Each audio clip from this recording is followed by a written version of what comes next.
Esteemed members of the Grand Galactic Council, Casvarel announced, his 4 arms trembling slightly as he adjusted his ceremonial robes. I regret to inform you that our first contact with the species known as humans has been less than optimal. The council chamber erupted in murmurs, the crystalline walls reflecting the concerned whispers of the galaxy's most powerful beings. High Counselor Ra Tech raised one of their sensory appendages, immediately silencing the chamber. Less than optimal Ra Tech's voice boomed through the chamber, each word dripping with barely concealed annoyance. You were supposed to establish diplomatic relations with a primitive species barely capable of reaching their own moon. How difficult could that possibly be? Casvarel cleared his throat, a habit he had unfortunately picked up during his brief stay on Earth. Well, Your Excellence, it seems our initial assessment of their technological capabilities was somewhat flawed. The memory of his first meeting with the humans played vividly in his mind. He had arrived in a grand diplomatic vessel, expecting to find a civilization that would bow in awe at their superior technology. Instead, he found himself face to face with Admiral Sarah Bennett of the United Earth Defense Force, who took one look at his ship and asked if he needed a software update for his outdated propulsion system.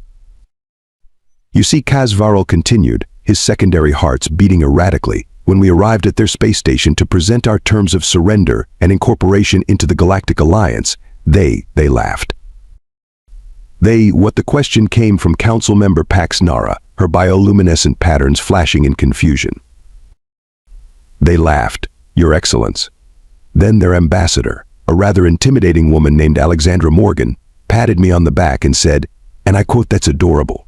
Would you like some coffee while we discuss why that's not going to happen?" Ra Tech's color shifted to a deep purple of rage. Surely you reminded them of our superior numbers? Our fleet of 10,000 warships. I did, Your Excellence. Casvarel pulled at his collar nervously. Their response was to bring up their historical archives and show me something called World War II, where they fought on multiple fronts across their entire planet. Ambassador Morgan suggested that if we wanted a war, they would be happy to oblige, but recommended we first study something called The Art of War by Sun Tzu. The chamber fell silent. Council member Zarkax, known for his military expertise, leaned forward. And what happened when you presented our advanced weaponry? Casvarel's third heart nearly stopped. They offered to help us upgrade it. Apparently they found our plasma cannon designs, and I quote, charmingly retro. Impossible. Ra Tech slammed their appendage against the council table. They are primitives. Their civilization still argues about political ideologies on their global information network. Yes, Your Excellence. But they also have something called memes, which they claim have won more battles than any weapon in their history. I'm still trying to understand the strategic importance of something called a Rickroll. The council chamber descended into chaos. Representatives from 100 worlds all speaking at once, some demanding immediate military action, others suggesting diplomatic retreat. Through it all, Casvarel stood there, remembering the knowing smirk on Ambassador Morgan's face as she had handed him a cup of coffee. There's one more thing, Casvarel added, his voice barely audible above the commotion. The room gradually quieted, all eyes turning back to him. When I mentioned our intention to demonstrate our power by destroying one of their smaller moons, they offered to sell us tickets to watch. Apparently they have a betting pool on whether our weapons would even scratch the surface of what they call their Level 1 planetary defense systems. Ra Tech's color drained to a pale blue of despair. Level 1. Yes, Your Excellence. Ambassador Morgan mentioned it was cute that we thought they would reveal their actual defensive capabilities to a potential hostile force. She then invited us to, and I quote, find out and around narrator if we were feeling particularly adventurous. The Grand Council chamber's holoscreen flickered to life, displaying the face of Ambassador Alexandra Morgan. Her silver-streaked black hair was pulled back in a neat bun, and her smile carried the same unsettling confidence that had haunted Casvarel's dreams for the past 3 cycles. Greetings, esteemed members of the Galactic Council, she said, her voice carrying a warmth that somehow made her words even more threatening. I understand you've been discussing our recent diplomatic exchange. I thought it might be helpful if I clarified a few points personally. Ra Tech straightened their posture, attempting to project authority. Ambassador Morgan, Your species' defiance of galactic law cannot be tolerated. We demand immediate compliance, or we will be forced to. To what Morgan interrupted, raising an eyebrow. To send another fleet, like the one currently hiding behind your moon, the one with the adorable cloaking technology that our kindergartners cracked last week. The council members exchanged alarmed glances. That fleet was supposed to be undetectable. Oh yes, we know all about that, Morgan continued, taking a sip from her coffee mug. Commander Thomas over at Luna Base 3 has been using their energy signatures as a teaching tool for our junior defense analysts. He says thank you, by the way. It's been very educational. Zarkax rose from his seat, his warrior crests flaring. You dare mock the combined might of the Galactic Council? Our smallest battleship could reduce your cities to ash. Morgan's laugh echoed through the chamber. Could it though? She pressed a button, and the holoscreen split to show a second feed. Because right now, one of your battleships is trying to intimidate our Pluto defense station. Would you like to see how that's going? The Council watched in horror as their most advanced warship, the Pride of Zarkax, hung motionless in space, wrapped in what appeared to be glowing strings of light. What have you done to my ship? Zarkax demanded. Oh, that Morgan smiled. That's just some surplus containment tech from our research division. The staff at Pluto Station thought it would be more polite than our actual defensive measures. They're quite proud of themselves for handling it without waking up the station's primary AI. Surplus tech? Raw Tech's voice quavered. Indeed, Morgan set down her coffee cup. You see, we humans have a rather unique approach to technological development. While you were busy building bigger ships and flashier weapons, we were asking ourselves, what if we just ignored the laws of physics entirely? The chamber fell silent. That's not possible, one of the junior council members whispered. Really? Morgan raised an eyebrow. Tell that to Dr. Amanda Blackwood over at the Quantum Manipulation Division. She'd love to have that debate. Again. Last time someone told her something was impossible, she accidentally invented a way to knit space-time. The sweater she made is quite lovely. Raw Tech slumped in their chair. What do you want? Want? Morgan looked genuinely surprised. Oh, we don't want anything from you. We were perfectly happy exploring our solar system, making scientific breakthroughs, and posting cat videos on our global information network. You're the ones who showed up demanding our surrender. She leaned forward, her expression becoming serious. But since you're asking, how about we start over? This time without the threats and demands. We humans have a saying, you catch more flies with honey than with vinegar. Though personally, I never understood why anyone would want to catch flies in the first place. And if we refuse, Zarkax challenged, though his warrior crests had deflated considerably. Morgan shrugged. Then nothing happens. We go back to our research, our cat videos, and occasionally using your ships for target practice when they stray too close. But you should know. Our head of defense has been asking permission to test our new gravity manipulation systems. Something about wanting to turn a gas giant into a disco ball. I've been telling her no, but she's very persistent. Kaz Varal, who had been trying to make himself as small as possible, suddenly found his voice. Ambassador, if I may, what did you mean earlier about level 1 defenses? Oh, that Morgan grinned. That's just what we tell our 5-year-olds so they don't worry about space monsters. Our actual defense systems, she winked. Well, let's just say we hope we never have to find out what they can do. Now, who's ready to discuss actual diplomatic relations? I brought enough coffee for everyone. This is madness, Kazvarl protested, watching as the council prepared their test fleet. We've already seen what they can do. Why are we provoking them further? Raw Tech's sensory appendages twitched with determination. Because, dear Kazvarl, no species can be as advanced as they claim. Their bravado must be a bluff, a carefully orchestrated deception. We will expose their true capabilities with a precise, calculated strike. 3 days later, Kazvarl stood on the observation deck of the Council's flagship, wondering if he should have updated his will before this mission. Below them, Earth's moon glowed serenely against the backdrop of space. Alert the humans that we are conducting routine military exercises, Raw Tech commanded. Nothing threatening, just standard fleet maneuvers. The response came almost immediately. A holographic projection materialized in the center of the bridge, showing a man with salt and pepper hair and a weathered face lined with laugh wrinkles. His uniform bore the insignia of the United Earth Defense Force. "This is Admiral James Blackwood," he announced, grinning like someone who had just heard a particularly good joke. "I understand you folks want to play war games? Mind if we join in?" Ra-Tech's color shifted to a confident green. "Admiral Blackwood, we are merely conducting standard fleet maneuvers." "Yes, I got the memo," Blackwood interrupted, checking something off screen. "Tell you what, since you came all this way, how about we make this interesting? My crew's been dying to test our new training protocols." Zarkax, who had insisted on personally commanding this mission, stepped forward. "Training protocols? You dare to treat this as a training exercise?" "Well, what else would it be?" Blackwood's eyes twinkled. "Unless you're actually planning to attack, in which case I should warn you, my first officer just made coffee, and she gets really cranky if she doesn't finish her cup." Before Zarkax could respond, alarms blared across the flagship. "Sir," one of the sensor operators called out, "we're detecting multiple small objects approaching from the lunar surface." Blackwood nodded. "That would be Cadet Squad 7. They're practicing their zero-G maneuvers today. Don't mind them."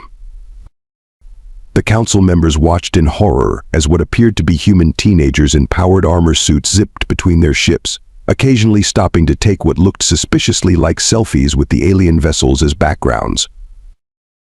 "This is an outrage," Zarkax roared. "You send children to mock us."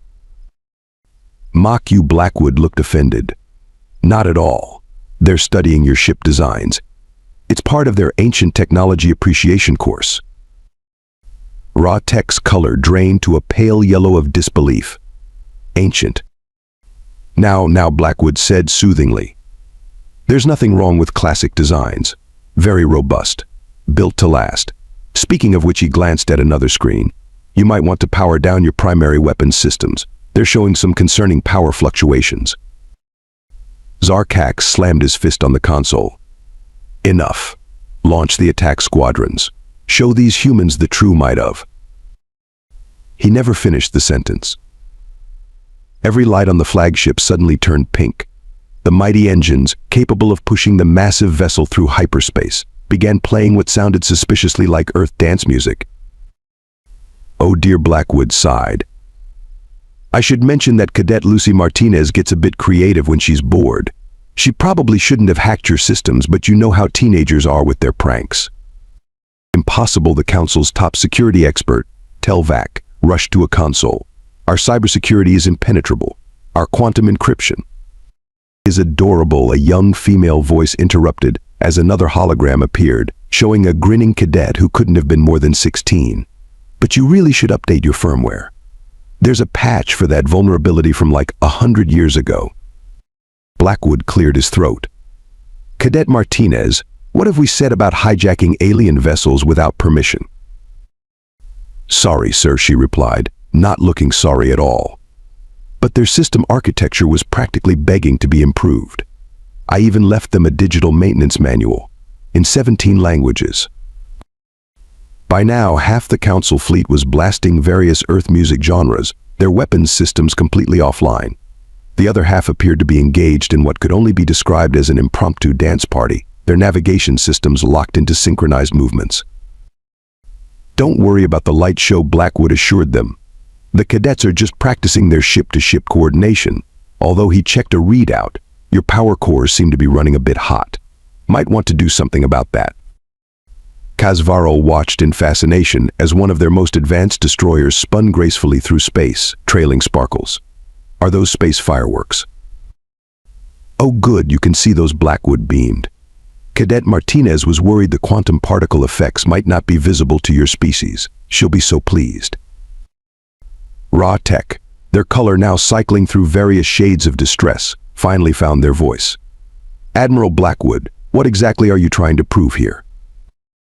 The Admiral's expression softened. "Prove? Nothing at all. We're just having a friendly exchange of military traditions. By the way, you might want to check your cargo holds.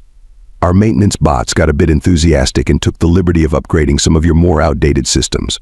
Free of charge." Of course. We believe in good neighborly relations.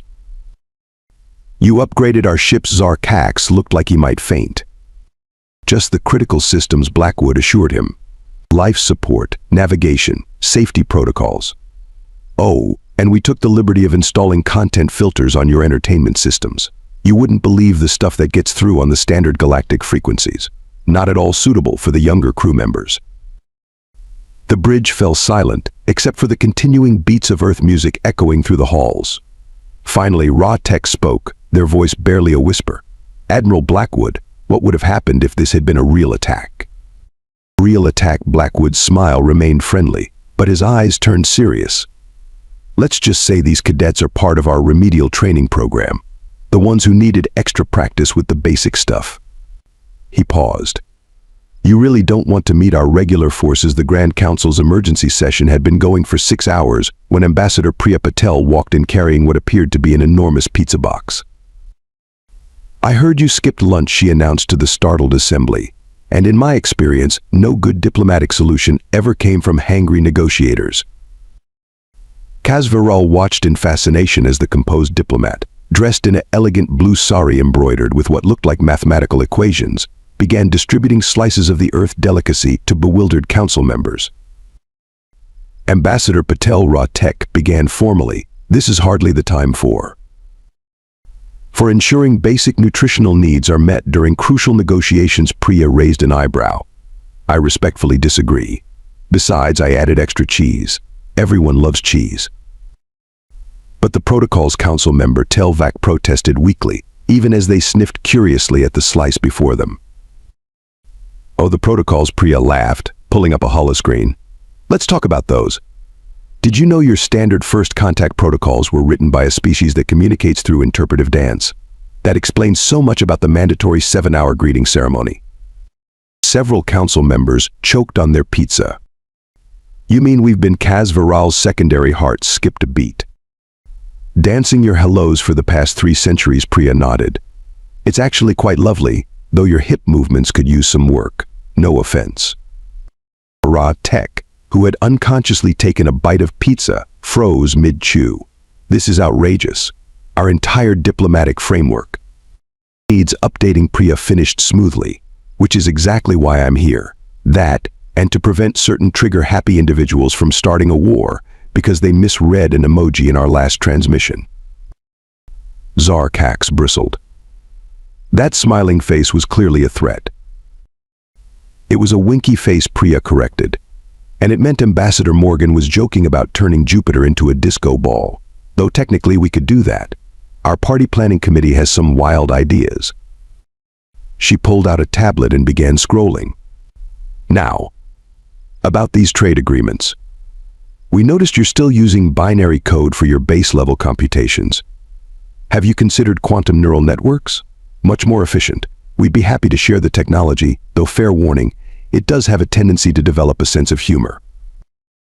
Share technology. Telvac leaned forward, pizza forgotten.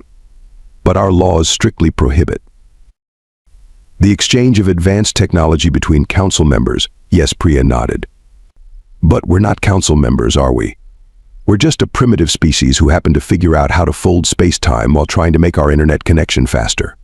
By the way, who wrote that law? The same species that thought interpreting dance was the height of diplomatic communication. A junior council member raised their appendage.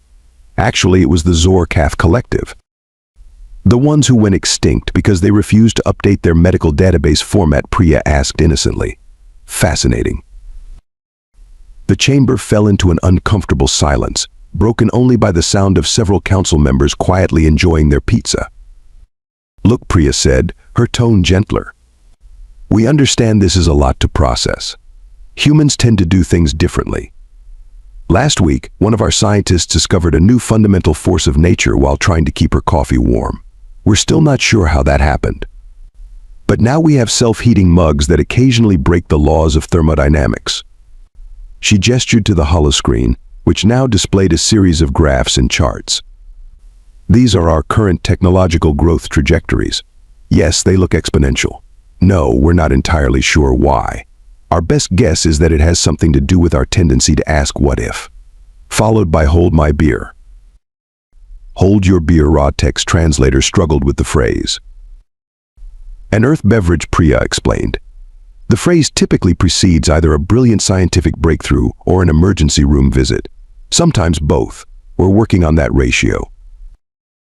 Kasvaral, who had been quietly taking notes, looked up. Ambassador Patel, what exactly are you proposing? Priya's face lit up. A cultural exchange program. We send some of our scientists to help upgrade your systems. You send some of your people to learn our methods. We get to satisfy our curiosity about alien cultures. You get to understand why letting humans get bored is a terrible idea. And if we refuse, Zarkax asked, though Kasvaral noticed he was reaching for a second slice of pizza. Then nothing changes, Priya shrugged.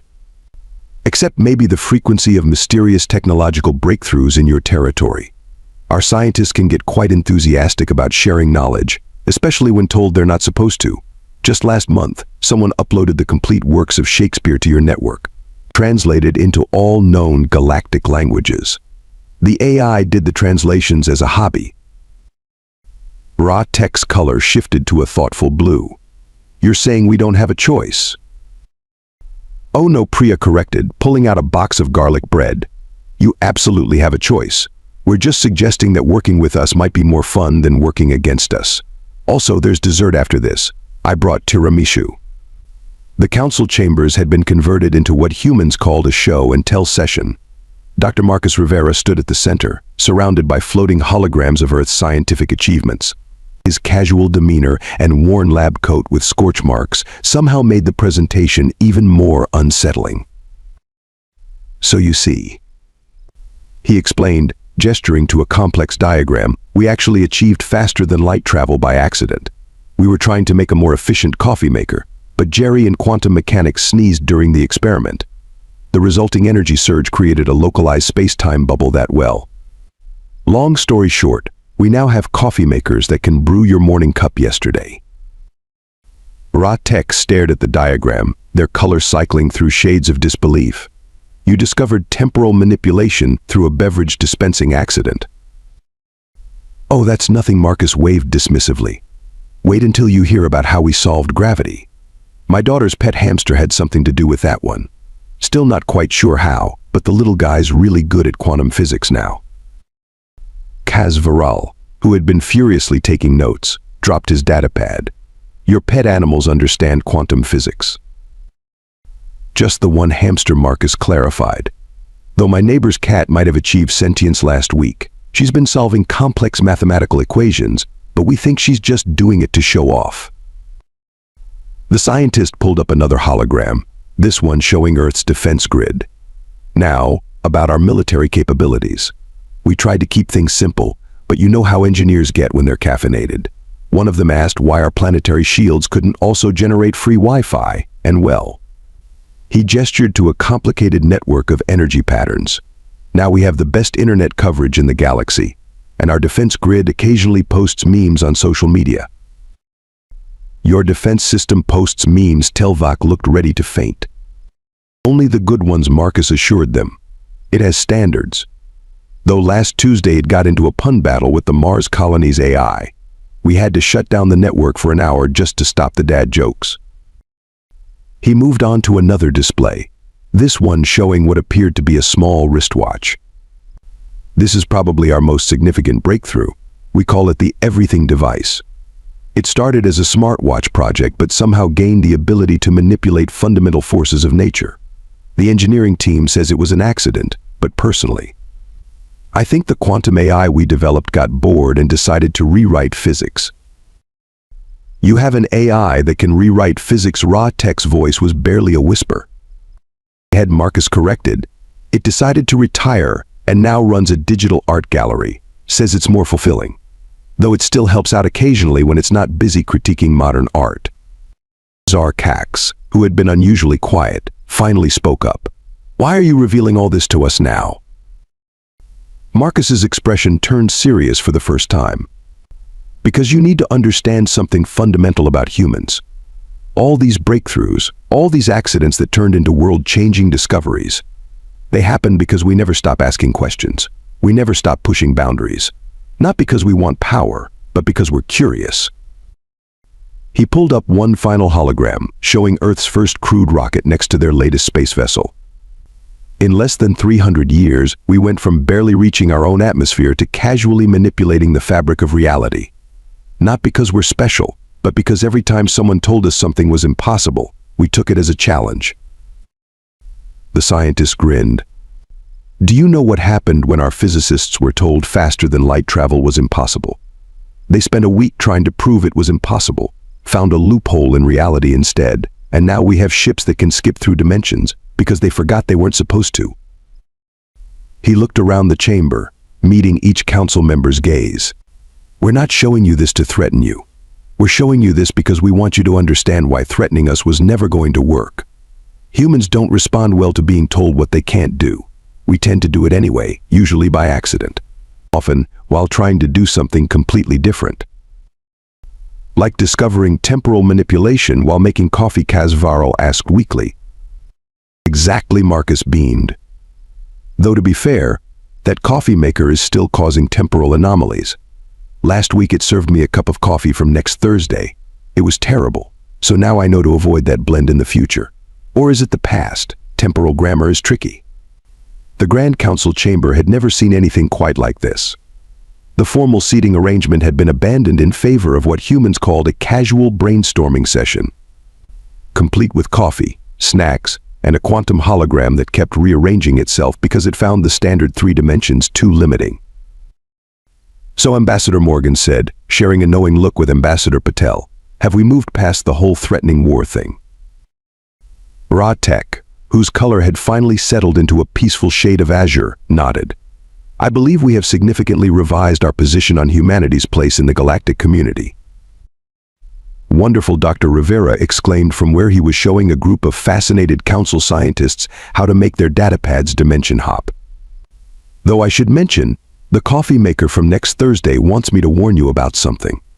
Apparently there's a minor bureaucratic incident next month involving a misplaced semicolon in the trade agreement that accidentally makes cheese the universal currency.